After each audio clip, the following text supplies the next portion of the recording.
Hi, I'm Mike Glenn, and I am the president of the Engaged Church Network, and we are glad you have joined us for our podcast. The purpose of this podcast is to engage in a conversation with pastors and leaders of local congregations about issues and topics that are of particular concern to us. There's a lot of things you can talk about. We really want to focus on pastors and local churches. One of the challenges of being a pastor in our time is you have to become an expert or at least be able to speak confidently on more topics and more issues than ever before in history. And that means you're going to have to become a student of everything for the rest of your life. I know some of us walked away from seminary thinking, hey, I'm never going to read a book again. Well, it doesn't work out that way.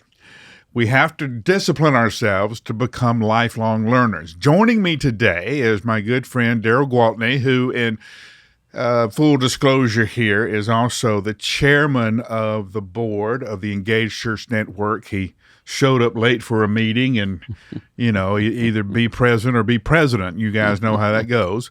And so he's now the president of the board, and we are glad to have him. Now, let me tell you a little bit about Darrell. Darrell and I have known each other 15, 20 years now, something like that. 20 years, yeah. When he came and joined the faculty at Belmont University as the dean of the School of Religion. He has pastored in Florida and several churches here in Tennessee, has done a lot of good work on the intentional interim. But we do a lot of conversations about what book have you read? What have you found out? Did you see this article? And so that's a lot of our conversation. So I said, hey, why don't we kind of help hold that conversation for the pastors of Middle Tennessee and kind of help them with this discipline. Now, we both went to seminary about the same time. I think I was a little ahead of you. Yeah. And so you walk out of seminary and you say, I'm never going to read a book again, especially a big fat book written by some German author. And then you realize if I'm going to continue to do my job and fulfill my calling with any kind of integrity, then I'm going to read a lot more. Right. Mm-hmm. A lot more. So let's talk about that process of how you become a lifelong learner in the pressures of the local church. Right. Yeah. Mm-hmm. Yeah. I think that there's a little piece of like when you graduate from seminary or whatever, you say, I want to read books that I want to read, That's not right. the ones that they tell me I have to read. And that's a really good thing to be aware of. I think that lifelong learning is really about opportunity and it's about the things you do. Mm-hmm. So you have the opportunity to learn. What are you going to do with that opportunity is a good question. And when it comes down to learning, it is about actually practicing that learning process. I think back that when I graduated, like I'm an old guy now. That's right. So, you reach a point in your life where you start counting things in decades. Like not like 5 years ago. It's like 10, 20, 30, 40 years ago. So I'm one of those guys who graduated from seminary, my goodness, 40 years ago. Yeah. And if I wanted to read a book, I had to buy the book. Buy a book.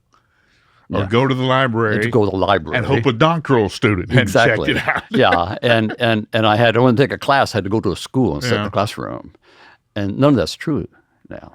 Right. I mean, it's so much easier to learn now. I have an iPad. And on my iPad, I have a program that has 8 or 9 study Bibles on it and 27 translations of Scripture and 3 or 4 sets of commentaries and Bible dictionaries. And it's all right. And that doesn't even count the 200 some odd books I have in my Kindle app, And then if I want to read something, I can just go online. Right. I can go to the library online and they'll send me a book. So it's like, so there's no shortage of opportunity now for learning. And so I think that one of the biggest challenges for all of us is to lean into that discipline of continuing our learning. And some of that is a function of what we want to do.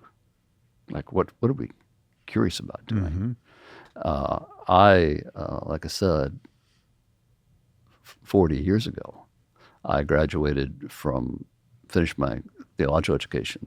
And at that time, I could read the New Testament in Greek really well and open it up. That's right. And I could read it.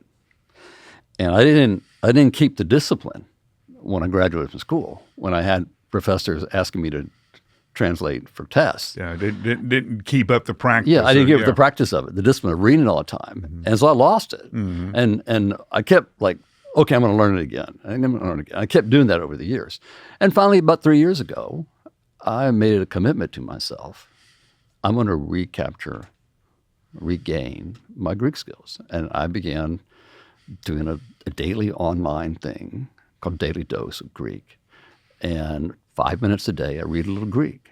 I've been doing that for 2 years and doing a little bit more translating. And then I started taking, earlier this year, I took a class on Greek, the Greek translation of the book Philippians with Rob Plummer from Southern Seminary. All right. Rob grew up in Brentwood Baptist Church. I know that. He shared that with me. Yeah. I was telling him about this. He said, where do you go to church? At Brentwood. And he says, oh, I know that church. Yeah. Anyway, so this summer I did Jude and July with him, and I'm signed up to do Colossians in the spring, a regular online class, exegetical translation of the Greek New Testament. I'm probably about a year away. Now, and let's stop just because I know Rob pretty well. We not only have the opportunity to relearn our Greek, but Rob Plummer is one of the premier Greek scholars. Sure, exactly. In all of evangelical work right now. Well, he's tremendously skilled. You talk about opportunity. We not only have the opportunity, but we have the opportunity to learn from some of the best teachers that we have right now. Yes, and that's been, I've written him and complimented him and said, keep this up, because this is really wonderful for people like me and for anybody else. And so the opportunity, so this is one subject matter, it's Greek. And I'm probably a year away from getting back to my previous skills, but it's taken me 2 years already. That's right. Yeah. And it's about that practice of working, the discipline of reading. So whatever it is, I think when you move from one level of education where you got somebody telling you what you have to do, you have to create the discipline of doing that. And I think your earlier question, though, was about the pastorate. I've never known a pastor who woke up, in my pastoring days, this was true. And I never talked to anybody that was this way. I've never known a pastor to wake up in the morning to say, what am I going to do with myself today? I have no idea what's required of me today. I just have so much free time. Yeah. So I think that sense of what a pastor needs to do is to be honest about where do I need to learn? Where do I not feel fully equipped? And then to begin a process of trying to be better equipped. Right. Now, I think you bring up a couple of good points. One, you do have to choose. Right. You don't have time to learn everything or to do everything that you're not fully equipped for. Right. For you, it was the Greek. Right. For me, I'm going back and reading all the systematic theology. Right. Yeah, Swinburne and some of those guys that I did not appreciate when I was in seminary. Well, and I'll say I'm not just reading Greek, because I'm also doing other things. Sure. And that's the thing, is that you go back and you look at, I'm trying to learn Spanish, because I have Spanish folks in my family now, and I do a pastor training school in Honduras. I don't learn how to speak in Spanish. So I'm working on that. I've been trying to read more theology. And you've got the preaching. Right. Yeah. The National College of Preachers. Yeah. So I have something I do with young preachers, and I have something to do with Nashville preachers. And so I'm always reading and preaching and trying to understand, where preaching is today in this saturated world of social media that people have. I think that, we were talking a moment ago about that kind of discipline of it. I teach at Belmont, and I learn a lot from my students. And one of the things that I hear students talk about doing is doom scrolling. And I said, well, what is doom scrolling? And they talk about it like I heard another term this week about situationship, which is a situationship is some sort of a relationship that somebody has that's not a real relationship. It's based upon a situation. And which, okay, this is new. but the doom scrolling thing is what people do when they've got some time on their hand and they got their iPad in their hand or their phone in their hand. Right. And they get onto YouTube or Instagram, whatever, and they just get an hour or an hour and a half of just looking at one little 30-second video after another. And we all do that. We cannot do that. For that discipline, what if we take that hour and a half at the same time that we already have literally in our hands, that same time, and read? Pick that theologian you want to read or that book on preaching and say, okay, I'm gonna read this. Or maybe to watch a video lecture on theology or a video lecture on Greek, all which are readily available. Even the same software, same app. Same device. You just got to tell. Doesn't take any more effort. And maybe it takes less effort because you're not doing like this for an hour. So, yeah. All right. If you were in a local pastorate where you got to preach every Sunday and teach Wednesday, how would you schedule in lifetime learning? That's a really good question. I think pastors develop their own work routines, like what's effective for them. When I'm preaching regularly, nowadays when I do interim work, it's in addition to other work that I have, so I try to schedule it in some point in the day. But I prefer mornings, and so sort of my flow of sermon preparation tends to be, once I have a text that I'm working with, is I work in the text quite a bit. And I do translation work or commentary work with the text. And then I have all these notes, and I get to the point where I'm going to say, what does it say? And it's at that point when I'm thinking, what does it say, that I often realize what I don't know. Right. And that moment where I'm like, I don't really know how to communicate this, or I don't know what it might mean to this group of people, and I imagine my congregation out there and how they might hear this differently. And so that bit about like what I don't know often is what tends to lead me to find more information. Yeah, I found out that as I was working on a sermon, when I get to that moment of application, this is what Jesus said about anger. And then that would open up a journey toward all of the work out there about anger and mental health. Right. And so as the case is, and I'm sure this was true with you, I just talked about like 1 week there, but as the case really is, most of us, before we get to there, we have a sermon series. We have it planned out. We might, like in my case, when I was pastoring full-time, I tended to have my sermon series planned out fairly clearly for 18 months. So it would be a full 18-month cycle, which I would change if things change, and I would tweak it a little bit, or if I felt the Spirit leading me to that. But that 18-month cycle, and I knew the parts of the text I was going to be in, and I knew big subject matter. Then I would say, okay, if I'm going to be preaching, like you mentioned, anger, if 6 months from now I'm going to be working on trying to talk about anger, I need to learn about anger.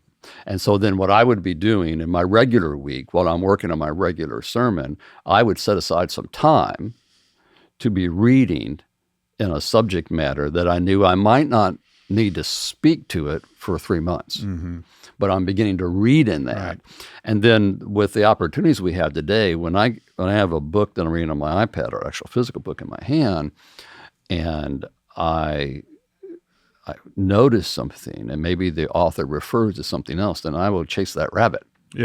And it might it might then lead me to get up on my computer and start doing some research and websites to learn more about it. And the key there is I'm doing it weeks out from the sermon. I don't have the pressure of I need to find something for tomorrow. Right. Yeah. And so that's the discipline of it. Right. The discipline of it is planning ahead so you can read ahead and you don't find yourself at 11 o'clock on Saturday night trying to finish that message up and trying to find that one really cute anecdote or clever little story that like fills that in. Yeah.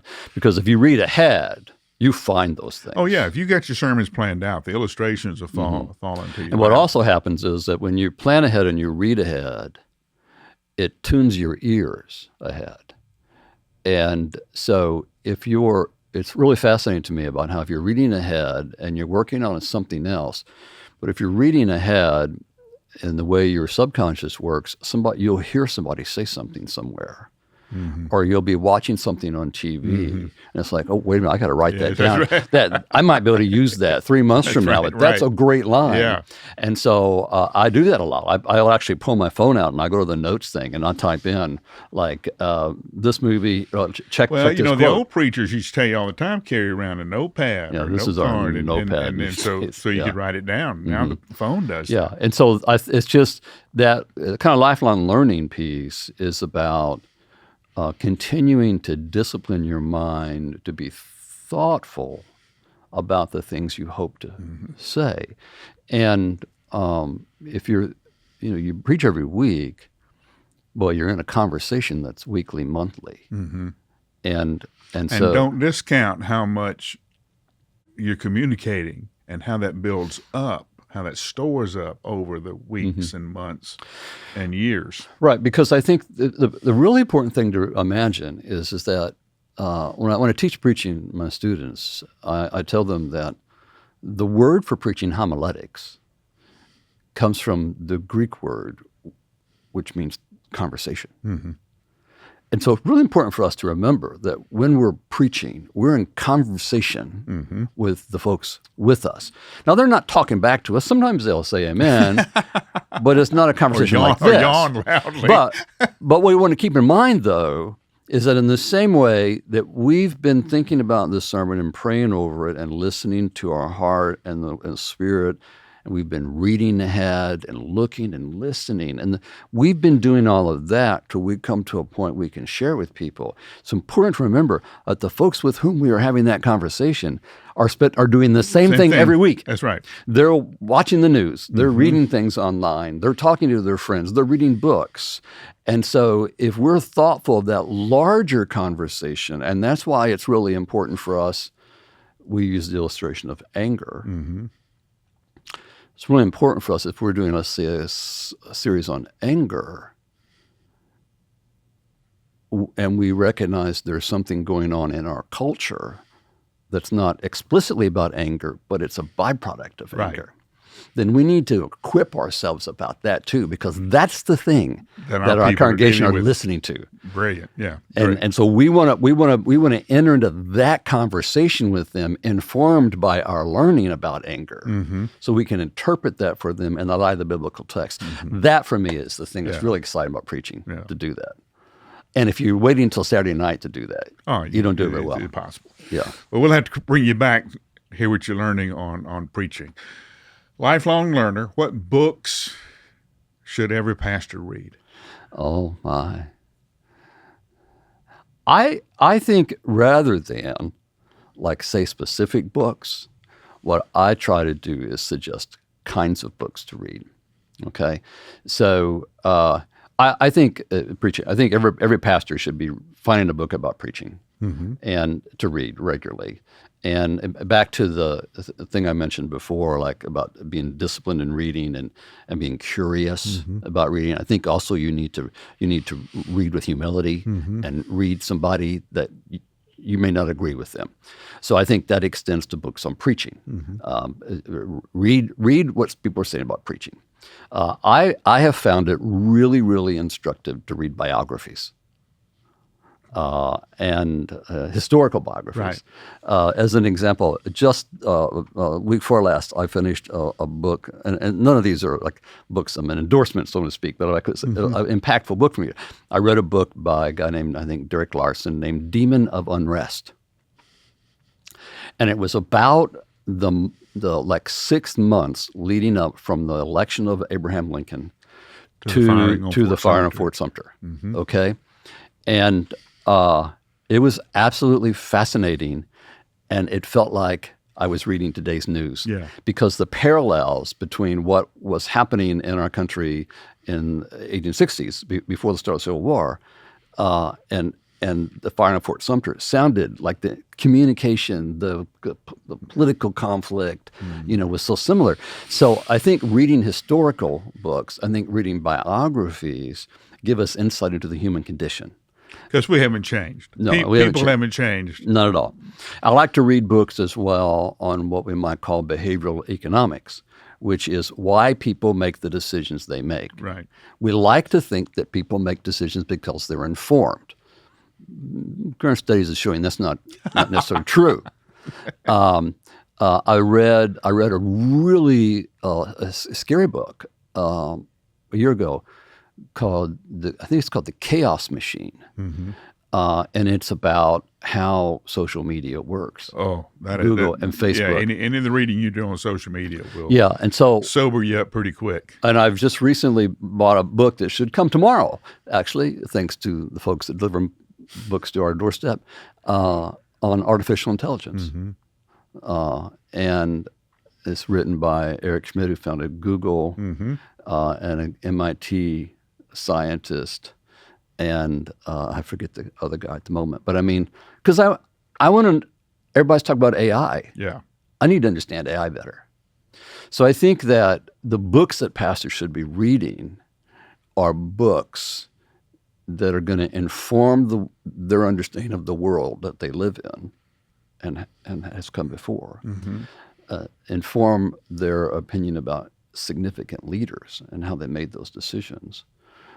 But I think also books that talk about the world they live in. And,